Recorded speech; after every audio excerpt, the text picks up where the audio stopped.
Let's start with question number 9. Question 9 क्या कहता है? Angle of elevation of the top of a building from a foot of the tower. एक building है, एक tower. Tower की height building के comparison में क्या है वो हमें पता नहीं है. अभी के लिए हम बोल सकते हैं बिल्डिंग का जो टॉप है वो टावर के आगे हमने देखा. And the angle of elevation of the top of the tower from foot of the building. Building के फुट से अगर हम टावर को देखें तो वो है ऑब्वियसली टावर का जो हाइट है वो बिल्डिंग से ज्यादा होगा, राइट. ये है tower. Find the height of if the tower is 50 metre height. अगर टावर का हाइट 50 मीटर है, हमें क्या करना है? बिल्डिंग का हाइट फाइंड करना है. बिल्डिंग का हाइट को मैंने ऐसे बोल दिया, दोनों में कॉमन बेस है, दोनों राइट एंगल ट्रायंगल में, तो उसमें वाई लेंथ. अब थोड़ा क्लैरिफिकेशन के लिए मैं क्या करूंगा, मैं दोनों ट्रायंगल्स को एक बार वापस बनाऊंगा. एक ट्रायंगल तो 60 डिग्री वाला है, दिस इज 60 डिग्री, बेस है वाई, हाइट है. एक है 30 डिग्री, इसका बेस है 30 डिग्री, एंगल है 30 degree, base again y, height है. दोनों ट्राइंगल को सॉल्व करना स्टार्ट कर दिया. तो tan of 60 degree first triangle है, उसमें होगा 50 अपॉन ये हो जाएगा 50 upon √3 equals to 50 upon y equal to 50 upon 3. दूसरा हमने सॉल्व किया 30 डिग्री वाला ट्राइंगल. tan ऑफ 30 डिग्री क्या हो जाएगा? ये हो जाएगा h upon 1/√3 equal to h. Cross multiply किया तो y equals to h into y का जो वैल्यू हमारे पास है वो हम यहाँ सब्स्टिट्यूट कर देंगे. √3 h √3 को जब बेस किया तो जाएगा 50 अपॉन और अच्छे से y.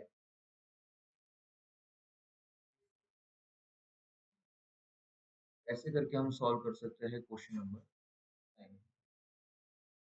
Moving further to question number 10. तो 10th क्वेश्चन बहुत अच्छे से यहाँ हम two poles of equal height are standing opposite to each other on either side of the road. 3D में डायग्राम पहले बना.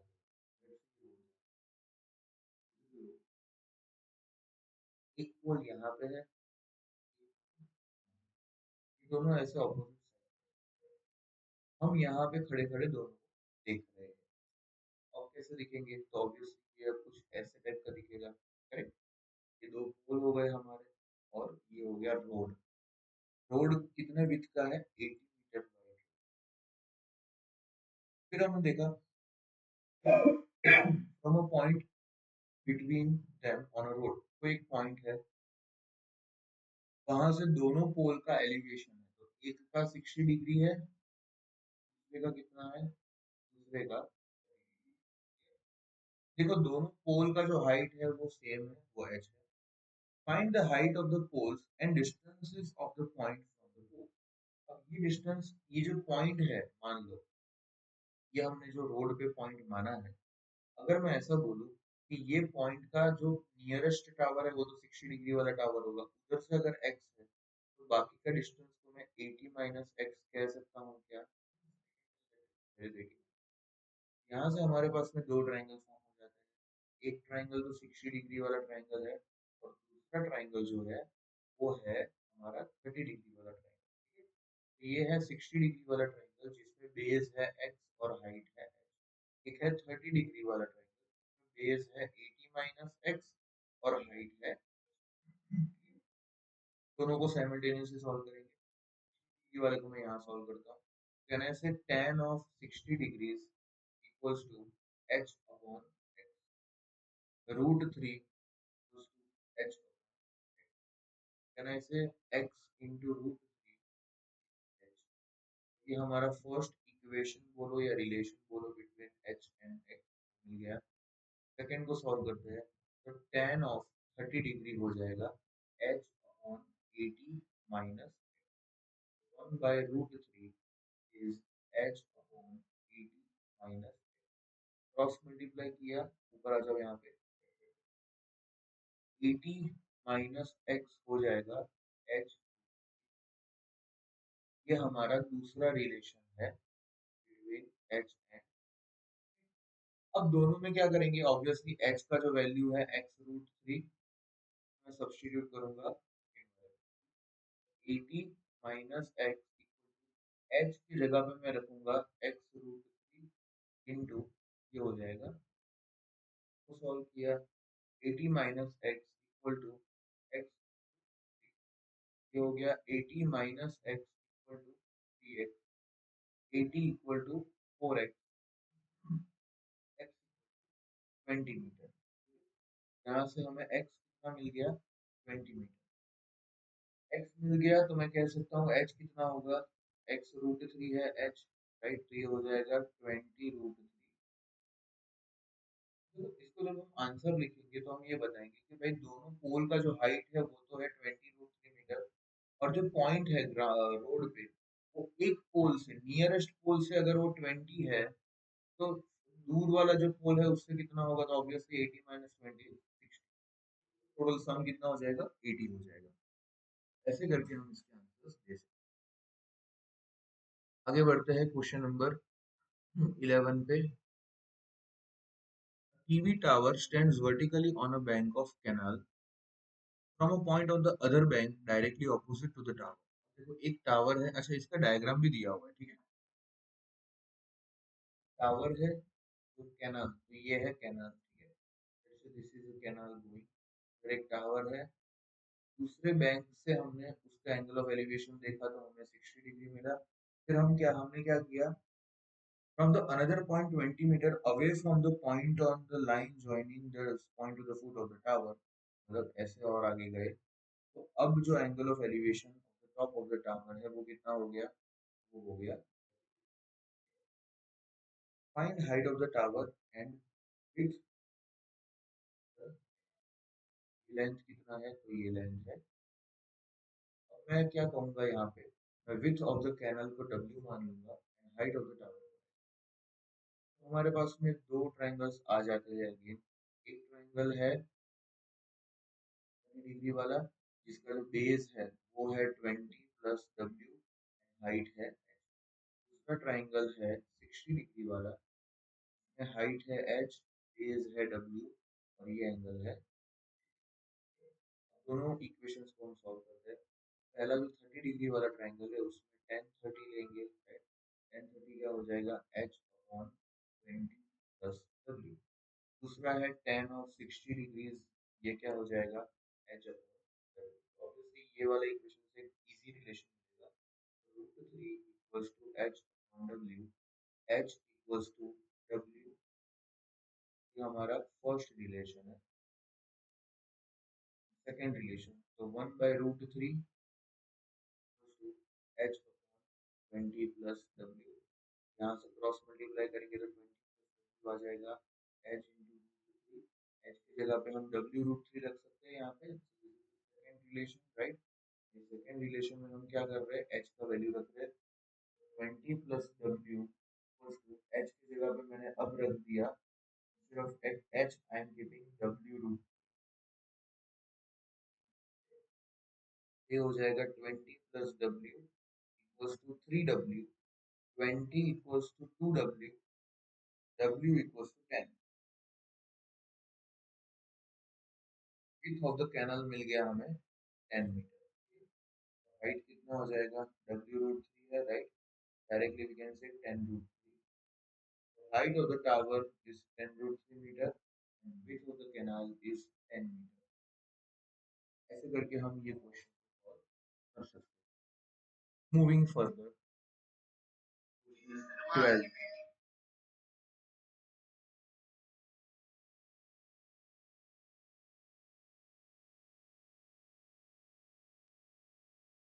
क्वेश्चन 11 हो गया हमारा, right. Now moving to question number 12। 12th question में, from a top of a 7-meter high building, angle of elevation of the top of a cable tower is 60 and the angle of depression of this foot is 45 degree. देखो पहली बार 12 question 12th question में हमारा angle of depression एक building है, ठीक है, building का height है 7 मीटर। उधर से हम खड़े खड़े सामने एक केबल टावर है। ऑब्वियसली केबल टावर का हाइट ज्यादा होगा बिल्डिंग से, तभी तो ऊपर एंगल ऑफ एलिवेशन कितना आ रहा है, तो यहाँ से एंगल ऑफ एलिवेशन आ रहा है हमारा, और उसका जो फुट है उसका एंगल ऑफ डिप्रेशन कितना आ रहा है, उसका एंगल ऑफ डिप्रेशन आ रहा है। Determine height of the tower, ये पूरा टावर का हाइट हमें। अब देखो ये क्वेश्चन बहुत इजी हो जाता है क्योंकि ये लेंथ 7 है, तो मैं कह सकता हूँ ये लेंथ भी 7 होगा, ये भी क्या होगा, दिस इज आल्सो 7, राइट, ये रेक्टेंगल बनेगा। क्लियर। फिर हमने ध्यान से देखा तो हमें दो राइट एंगल ट्रायंगल पता चल रहे हैं यहाँ पे, there are two right angle. ये 7 है तो ऑब्वियसली ये पूरे हाइट में से 7 तो मिल ही गया, तो मैं 2 मिनट के लिए दूसरे हाइट को मैं x बोल देता हूँ, एंड ये जो हमारा फाइनल h होगा that will be x plus. अब हम दोनों ट्रायंगल को देखते हैं। एक ट्रायंगल तो 60 डिग्री वाला है, right, triangle is of 60 degree where height is x and common base जो दूसरे 45 डिग्री वाले के साथ शेयर कर रहा है वो y है। एंड दूसरा ट्रायंगल कुछ ऐसे टाइप का है जो कि 45 डिग्री है, करेक्ट। अब ये क्योंकि 45 डिग्री है, इसका भी जो हाइट है वो 7 है, और इसका जो कॉमन बेस है 60 डिग्री वाले ट्रायंगल के साथ में वो है 5। तो मैं दोनों में हम 10 लगा सकते हैं, राइट। तो पहले ट्रायंगल का फॉर दिस ट्रायंगल मैं ब्लू में लिखूँ, तो tan ऑफ 60 डिग्री क्या हो जाएगा, tan ऑफ 60 क्या हो जाएगा, x।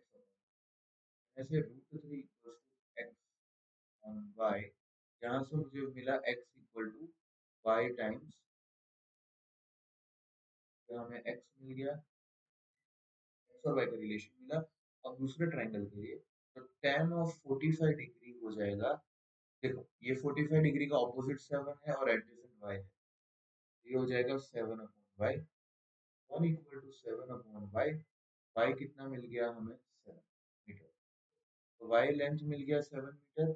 यहाँ से फाइनल आंसर कैलकुलेट करने के लिए x क्या हो जाएगा, तो x will be 7 into √3, correct, x will be 7 root 3, and जो टोटल हाइट है x प्लस 7, तो ये हो जाएगा 7 √3 प्लस 7, 7 को कॉमन निकाला, ब्रैकेट में बचेगा √3 प्लस 1, ये है हमारा total height of that.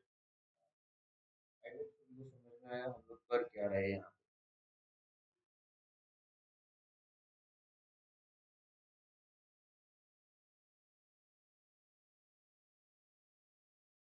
Going to question number 13,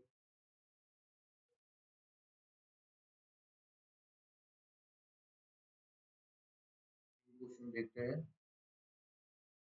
As observed from the top of a 75-meter high lighthouse, lighthouse है, हाइट क्या है,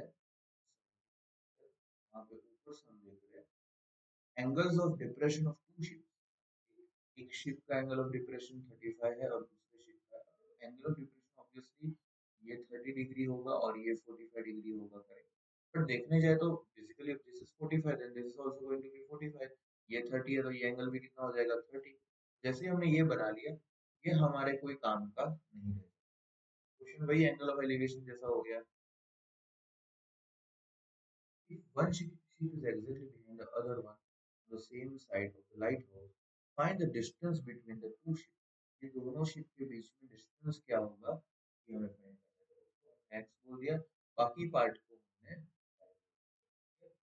दो ट्रायंगल आ गए हमारे पास में, एक ट्रायंगल 45 डिग्री वाला है और दूसरा ट्रायंगल हमारा, तो 45 डिग्री वाला ट्रायंगल है, उसका बेस है y और उसका हाइट है 30 डिग्री वाला ट्रायंगल है, उसका बेस है x प्लस वाई और उसका हाइट है 7।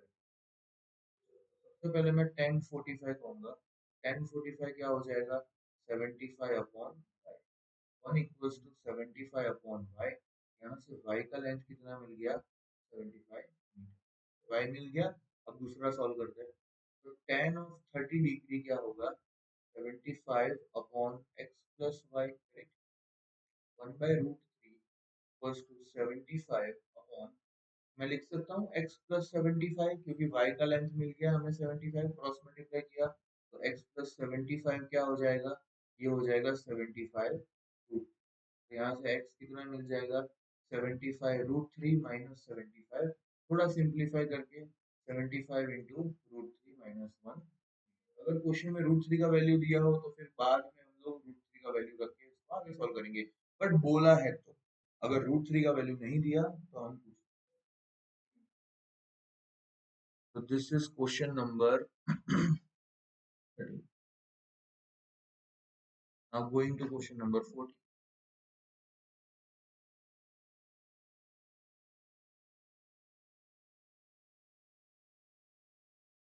14 क्वेश्चन में क्या कहा है, 1.2 tall meter girl spots a balloon moving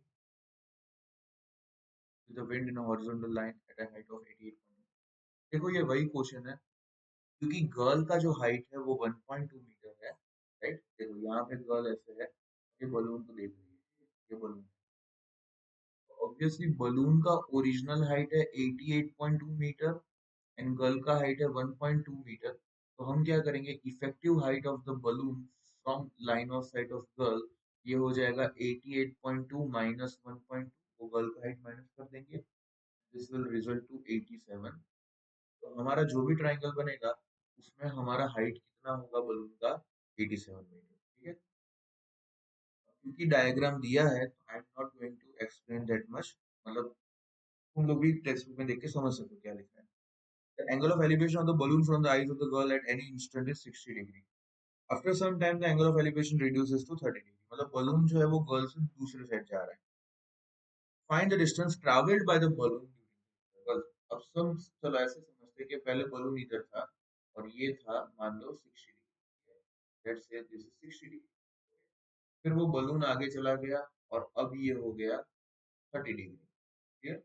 तो ये जो डिस्टेंस बलून ने आगे कवर किया है x, तो मैं क्या करूंगा, मैं यहाँ पे हाइट ऑफ द बलून हमें पता है that is 87 metre, effective height of the balloon, ये जो मिसिंग प्लेस है उसको मैंने y बोल दिया। अब क्या होगा, हमारे पास दो ट्राइंगल हो जाते हैं, एक ट्राइंगल है 60 डिग्री वाला triangle, right, 60 degree triangle, base है y, हाइट है 87।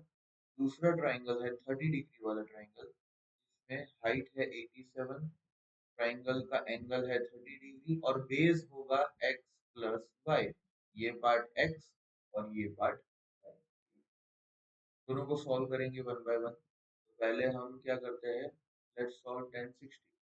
तो tan ऑफ 60 कितना हो जाएगा, 87 upon √3 equal to 87 by y√3 equal to 7, और आगे सॉल्व करना है तो y equal to 87 by √3 multiply divide by √3 कर सकते हो इफ यू वांट, ये हो जाएगा 87√3 बाय, चाहो तो इधर ही 2 मिनट के लिए छोड़ के पहले यहाँ सॉल्व करो दूसरा, tan 30 सॉल्व करो, tan 30 क्या होगा, तो tan 30 हो जाएगा 87 अपॉन x, यहाँ से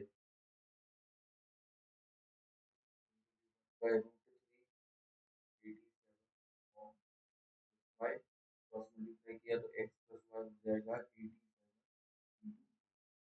ये हमारा रिलेशन है x और y का, ये ऑब्वियसली फर्स्ट का 3 1 जा and 3 29, y का वैल्यू हमारे पास आएगा 29√3 फ्रॉम द फर्स्ट इक्वेशन, ये हमारा फर्स्ट पार्ट है, ये वैल्यू यहाँ रखेंगे तो x plus 29√3 will become 87√3, correct.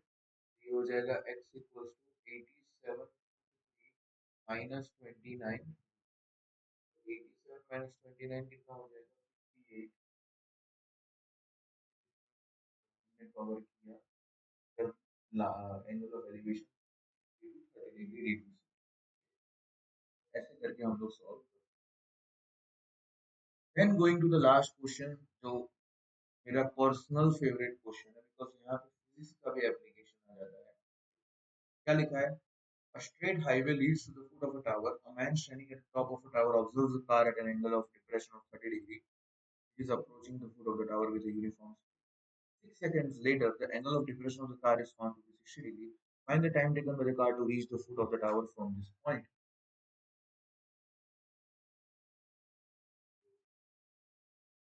Tower है तो फुट की तरफ एक हाईवे जा रहा है। यहाँ पे क्या बोला आपने? स्पीड का कहीं ना कहीं यूज किया है।